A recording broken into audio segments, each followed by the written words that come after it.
What's up, everybody? Hello, my name is Onepeg. In this video, we're going to talk about the summary of things that were discussed between Nikita and Pestily in an interview that Pestily did with him just a few short hours ago. Pestily posted a video, which I will link, obviously, in the description, where he and Nikita talked for the better part of an hour and a half over two separate sessions that he joined together for the purpose of this video to go over a lot of questions that people in the community wanted to have answered, suggestions that were made by folks in the community, things that were good ideas just to hopefully get Nikita to give us an idea of what we can expect moving forward. Again, this conversation was edited down to an hour and I think 34 minutes, so I'm going to try and get through this as quickly as I can, but I do have a good bulleted list here, and there is some pieces of information here that it looks as though the timeline for things and what we can expect out of a 1.0 release have changed. Okay, so first up was what we can expect from a 1.0 release. Will the maps be connected? Yes, some of them will be. Will this be open world on release? No. The game is built in Unity. It is the largest and most complex game that has ever been created in Unity, and for that reason, they've found some technical limitations that are kind of limiting their ability to be able to connect everything together. They did say, though, that Nikita said that the terminal location will be a connected map type of interaction. Terminal will also be, according to Nikita, a single-player mission that you will need to complete. Terminal is being slated as the last map in the line. If you remember, the story is designed to lead you through each map in a predetermined order before all of the other maps in the line become available. So at the end of this sequence of maps as they unlock is supposed to be terminal. Now, insofar as wipes were originally planned to be gone once the game released. This is no longer the case. As of now, Nikita says that there will be wipes periodically throughout a calendar year once the game goes to 1.0.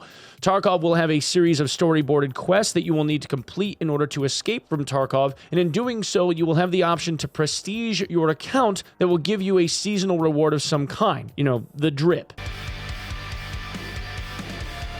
Those rewards will remain persistent with you for all future wipes thereafter. So this changes a lot of stuff. A lot of people were kind of coming back when the game became persistent, so that way they could slowly chip away at it. The question will become over, let's say, a 6-month wipe cycle, is that going to give the majority of players enough time to be able to get through these storyboarded missions and complete, I guess, the cycle of events that's supposed to take place in each season? There will be at least one more trader added to the game on the 1.0 release that will have something to do with Arena, which upon the 1.0 release is supposed to be finally linked to Arena and allow for cross-game connectivity. If you remember, the original idea behind Arena was that the game was supposed to be connected to Tarkov proper, where you'd be able to use your own PMC and have your own loadout and be able to run that in Arena. It looks as though this currency system that's going to be used for this new vendor is going to be centralized around something that you earn specifically in Arena, and then you would spend that currency at this vendor. It's not something where you would be able to spend the currency that you earn in Tarkov at this vendor. So I'm not sure if this means that Arena is still going to stay separate, and it's just going to be a way for your account to be, I don't know, reflective of things that you've achieved in Arena, or if you'll actually have some actual cross-connectivity where you'll be able to use your PMC and whatnot. But again, it's something that we'll have to see over time, and it looks as though this is constantly kind of morphing and developing as time goes on, and maybe won't be what we were, I guess, originally sold. Now, I know that 41 also has been slated to voice another character in the game. We revealed that in a video that I released earlier this morning. So this might be who he's voicing. I don't know. There is another potentiality, though. We will have to see. Now, this next section is about whether or not things are coming down the line. Things that were bulleted as being stuff that we could expect, but we're not sure whether or not are actually going to make it into the game now. The first was like clans or guilds or corporations after a 1.0 release. Nikita said this is going to be a DLC planned kind of thing. It's something that's further down the line. It will not be in 1.0. The unconscious state and the idea of being able to defib your teammates and bring them back and people just not dying when their HP hits 0. Nikita said this would be game-changing. It's animations and whatnot that still need to be generated. This is kind of like a maybe someday type of answer is what he gave, and this has been cut from the 1.0 release. Lockpicking, also not a priority. It also seems as though the animation for like the breaching of doors, or like the opening of a door to do like a flashbang, those types of things are also apparently not going to be in, but hopefully maybe someday, who knows.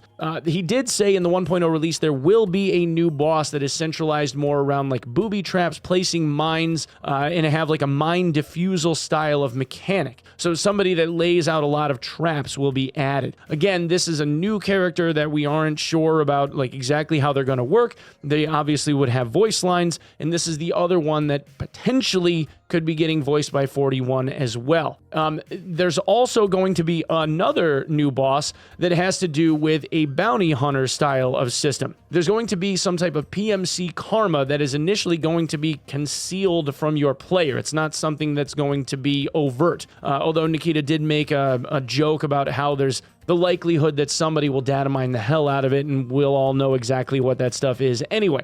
He did say that bad karma players will end up being hunted by a bounty hunter boss that will be added to the game. Maybe this one will be voiced by 41. We don't know exactly what's happening, but he's a voice actor. He's going to be in here someplace. An example Nikita gave for bad karma is extract camping. He said that if you're sitting in a bush near an exit for too long, this would start generating negative karma and eventually, through future subsequent raids, may trigger a bounty hunter to track you, which is very interesting as a penalty for this style of gameplay. I'm sure that the rats among us are either looking at this as this is BS, or they're looking at this as an opportunity to be able to get some more free stuff. A Unity update is scheduled for this year, but they aren't sure exactly when, and wipe cycles again will be done in the summer, probably around like say June or July, which is historical for this. This is not something that Nikita said, and then I would expect something around the winter, end of December, something like that, which we have seen for the last few years.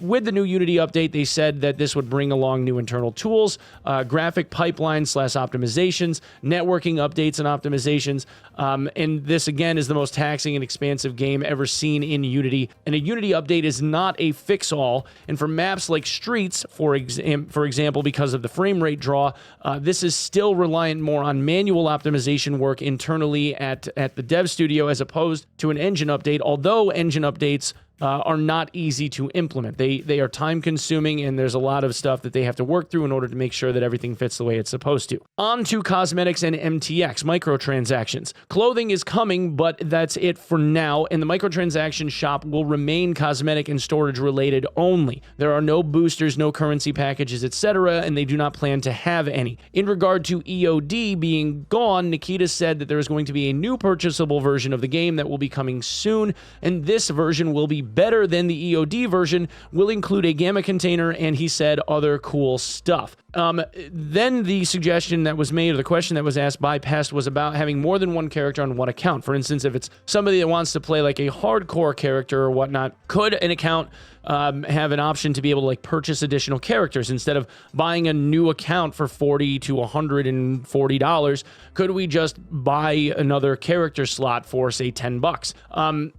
Nikita said this is not something they're doing right now, but it's something that they're planning on doing in the future for an extra fee. EOD would get say one extra character slot for free. From here we went to AntiCheat. Guys that are getting loot are finding exploits in the Unity engine itself and other means to get around the loot detection vacuum hacks and UI exploits per Nikita. All loot is server side, even though a lot of people think it's client side, and there are a lot of client checks, but they aren't perfect. Nikita says that it's not an easy thing, but they're going to test a new system that they've been working on in Arena first, and then in Tarkov itself after. In regard to more invasive anti-cheat, Nikita said that this would be very, very taxing on people's systems and will cost a lot of FPS. So they're not looking at doing a more invasive style of anti-cheat or something that watches more closely than what they're already doing. They're trying to find an optimized way to allow people to still enjoy the game and still be able to detect cheaters in a more efficient way. Mobile phone authentication, for example, is already implemented in other countries, but people in those other countries that have these systems in place just use virtual SIM cards to get around it, so it doesn't work. Then there was the option of, say, suing cheat devs, but he said it's not an easy process. It's expensive and it can take 6 months to a year or more, and it's very, very time consuming, so not practical. Then the conversation shifted to an in-game kill cam. And grain of salt here, if I may, some of the kill cam stuff that you see in Arena is already wonky, and I have a hard time when I see replays from the kill cam trusting a lot of what I see. Things feel like they're desyncy, or you can actually see how bad the the sync is in some of these arena matches, and I don't know if they're necessarily like that trustworthy or reliable.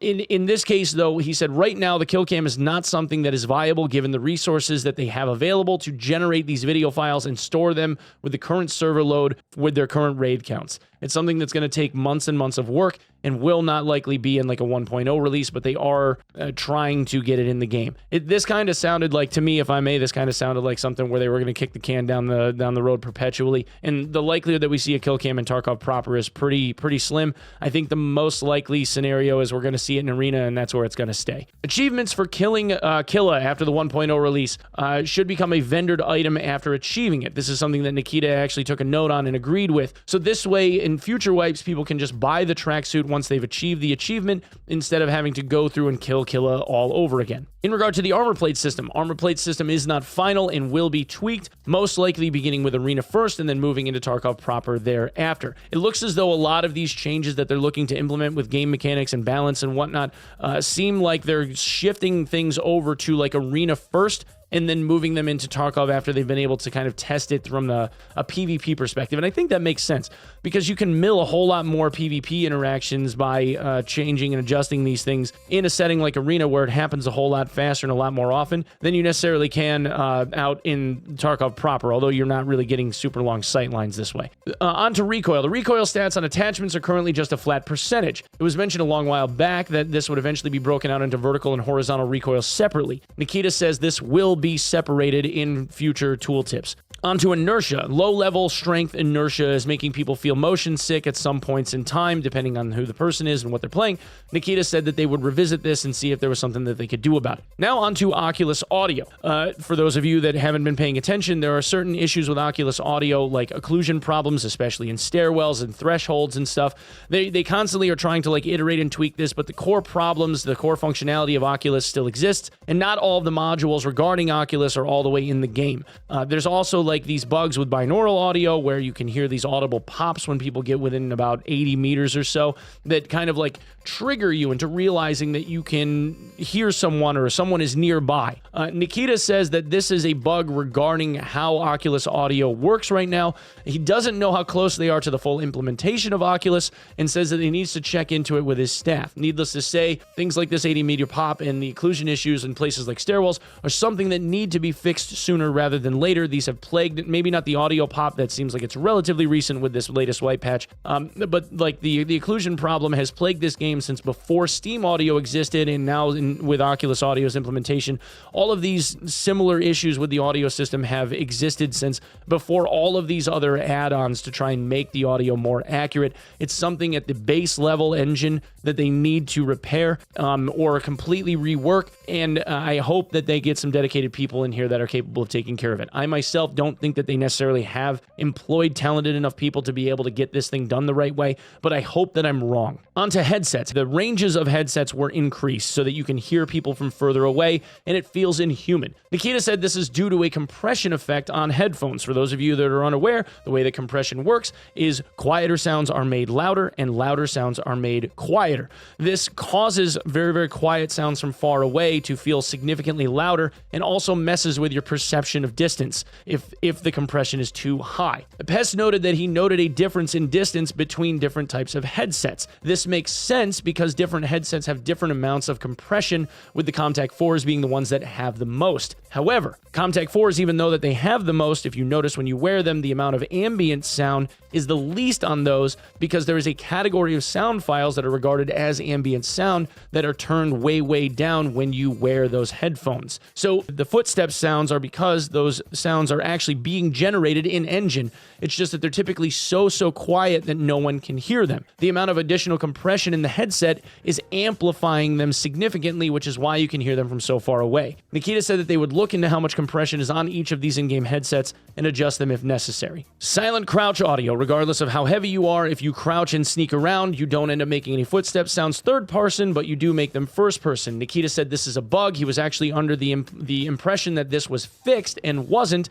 so he said he would make sure that it got fixed this time. Pest also requested that they reduce the sounds of looting and the ADS sound especially. I personally agree with this. The amount of gun rattle that happens on low ergo guns I think is kind of outrageous, but that's just my own personal take. I realize it's a sound cue and whatnot, it's a video game, but it still seems like it's a little bit excessive for me. Nikita said that they would fix the packet loss exploit for the boss hunting in the next patch, so that was a huge one. People look at the packet sends and receives in the info section through the info display that you can pull up through your console, and then they will just leave if they realize that the boss isn't there based on those statistical readouts. Nikita said that this would be fixed. The fog system is going to get reworked again with a graphics overhaul that they are working on, and should hopefully change the ability for people to be able to see at distances and get snipes in. He said if they were completely remove the fog system, the map would look like complete garbage. In regard to how events get planned, they said that they have a big brainstorm list that they end up picking keepers from at the beginning of a calendar year. They end up picking the dates for when these events are going to happen, and then they have people work on building those events throughout the calendar year. Tech issues. Graphical optimizations are a big issue, and they're trying to get rid of old code. That is the largest issue that Nikita remarked on. Next was testing for patch releases keeps getting larger and larger as the game gets bigger because there's more and more systems, larger and larger maps. There's more stuff going on every single time that they make a content edition. So they have to make sure that all of these systems actually work, and that is more time consuming for people. He said that they can't rebuild the ship because it's already in the water. So they're reworking, or they're trying to rework, doing what they've been doing as best that they can, but obviously they come into roadblocks and speed bumps and whatnot. In regard to the Tarkov API, the Tarkov API, Nikita said it kind of got away from him. He needs to rekindle that, and said that he would get on the team that was responsible for getting the API generated so that people can start making stuff with it. And then in regard to the Tarkov mobile app that they touted however many months ago, this is something that they're still planning on doing, but initially the stats for your account and whatnot will be the only thing that really gets displayed, match statistics, things like that, PMC stats, and eventually more stuff will be added to it, like being able to access your hideout and start crafts and all those kinds of things. That's the kind of stuff that I think would be the meat and potatoes of that app, if I'm being honest. But it would be good to be able to, like, look at your own player stats, or maybe the stats of other people. I'm sure that there would be people like chilling on their couch watching WrestleMania this evening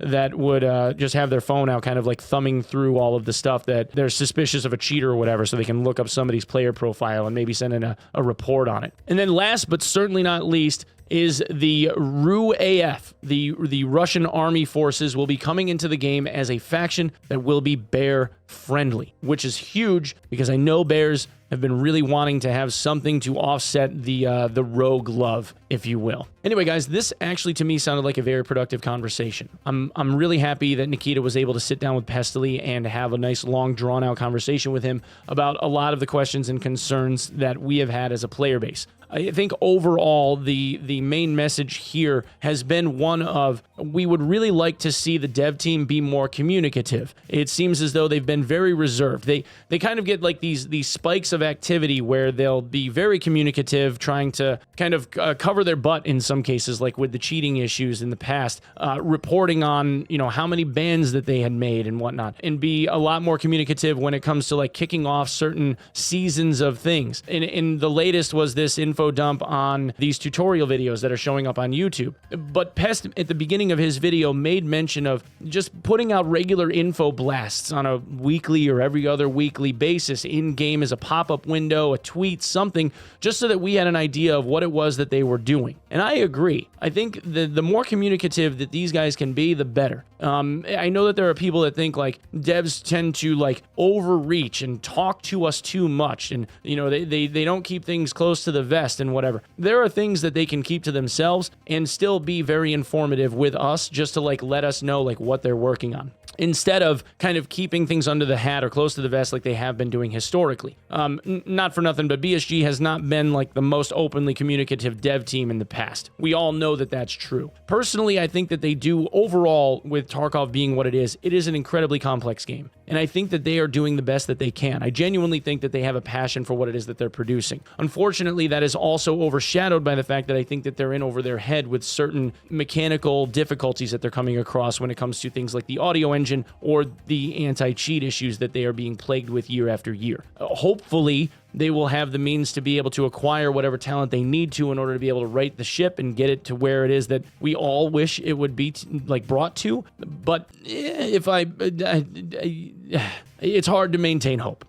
I guess is the best way that I can put this. I hope that they do, but it's not like I'm holding my breath. You know what I mean? Anyway, thank you guys so much for coming and checking out the video. I really, really do appreciate your time. Thank you so much for lending me your eyeballs. If you want to come and check me out live, I am live every day around 7 to 8 a.m. Eastern Standard Time at twitch.tv/Onepeg.